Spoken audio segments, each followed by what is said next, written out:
What kind of a person he was in a relationship? Like very taking care of. देखिए हमारे time पे ऐसे नहीं था कि हम सारे दिन उनके साथ बैठे Yes. रहें, वही. क्योंकि हाँ, नहीं क्योंकि उस ज़माने में हम भी काम कर रहे थे, वो भी काम कर रहे थे, वो भी बिज़ी थे, हम भी busy. My parents were very strict.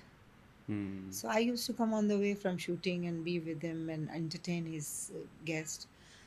देख लिया, खाना वाना हो गया, सब हो गया। देन आई वाज सेइंग कि मैं अभी जाती हूँ क्योंकि mummy will wait for me and she will get angry on me कि वेयर एम आई। अरे वाह. तो ऐसा हमारे साथ हुआ ही नहीं कि हम दिन और रात एक साथ रहे, नो। Hmm. बिकॉज उस ज़माने में parents were very strict and I am from Mughal family, I mean Muslim family, and Yes. Iranis are very strict and very orthodox. Hmm. And मैं जब शूटिंग पे भी जाती थी, मैं कभी ज़िंदगी में आउटडोर में अकेली गई नहीं। Always Hmm. My parents use to come, either my grandmother और माई मदर और माई सिस्टर।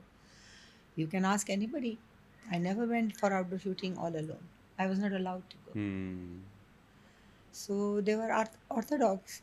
वो ज़माना ही और था, वी कैन नॉट कंपेयर वो ज़माना और अभी ज़माना। अभी तो पहरावा अलग हो गया है, हर चीज़ अलग हो गई है। Hmm. हमारे ज़माने में थोड़ा ऑर्थोडॉक्स थे, Hmm.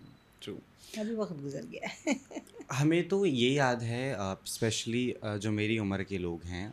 चलो मेरा तो प्रोफेशन है तो मुझे पढ़ना पड़ता है ना. पुरानी पर्सनालिटीज़ हमारी कैसी थी, इन तमाम चीज़ें. बट वो शादी हुई क्यों नहीं कौन सी शादी? शम्मी कपूर जी के साथ, या पेरेंट्स ने? नहीं नहीं, क्यों हुई? It's a very monotonous, everybody knows, I've yes. spoken the same thing 100 times because Papa ji didn't wanted me to work and I hmm. was ambitious, I wanted to work.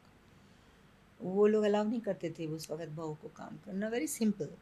Hmm. But I was very ambitious. Even now, today, you see, I'm ambitious. That's why I'm true. maintaining.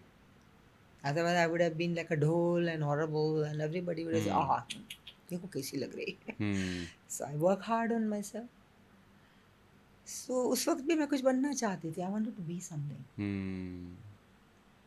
तो उनका, and I don't blame him, उनका वो rule था उस वक्त। गीता जी ने भी काम छोड़ दिया था, सबने कहा। जी. अभी आजकल के नए generation they don't mind, and it's good not to mind hmm. As far as you have confidence on each other and all that. देखिए, अगर कुछ होना है तो शादी के बाद भी पिछले के दरवाजे से भी जाके इंसान इश्क कर सकता है, नो बिल्कुल. बडी कैन स्टॉप यू। बट उनका रूल था, वो पुराने ज़माने के थे, and I respect him for that very much, very hmm. Much. I think he was right, he didn't wanted to take a chance. But अगर मेरा कहना का मतलब है कि इन शॉर्ट कि जिसको करना है वो तो कर सकते हैं।